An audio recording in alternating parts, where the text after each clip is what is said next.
નમસ્કાર મિત્રો, ગુજરાત ફોકસ ન્યૂઝમાં આપનું હાર્દિક સ્વાગત છે. હું હિરલ. આજના મુખ્ય સમાચાર.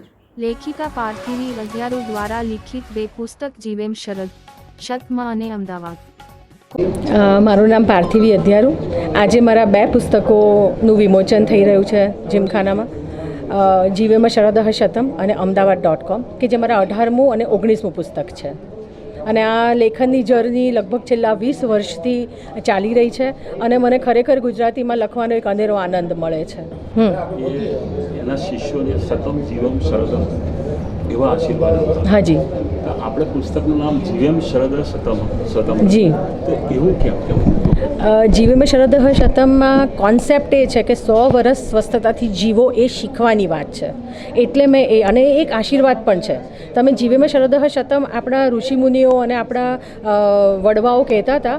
એનો અર્થ એ હતો કે 100 શરદ ઋતુ સ્વસ્થતાથી જીવો.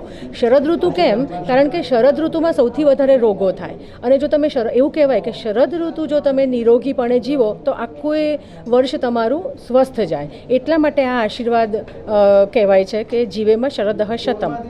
અને જીવેમ શરદ શતમમાં એવા લોકોની વાત છે કે જેમાં 80થી ઉપરના લોકો છે કે જેઓ સ્વસ્થતાપૂર્વક પોતાનું જીવન માનસિક અને શારીરિક બંને સ્વસ્થતા એ લોકોમાં જોવા મળે છે. તો એવા લોકો પાસેથી મેં એમના અનુભવો, એમના જીવન મંત્રો, જીવન સૂત્રો એ બધું લીધું છે. અને નવી પેઢી આ પુસ્તક વાંચે અને કેવી રીતે સ્વસ્થતાથી પોતાનું જીવન જીવી શકે. કારણ કે અત્યારે એકદમ ફાસ્ટ ફૂડનો જમાનો છે. તો તમે જોશો તો તમને વારે વારે ઘરે એવું સંભળાશે કે આ રોગ છે, આ છે. તો એમાંથી બહાર નીકળવાનો આમાં એક સુંદર માર્ગ બતાવ્યો છે. આ લોકોના અનુભવો જેમાં શેર થયા છે.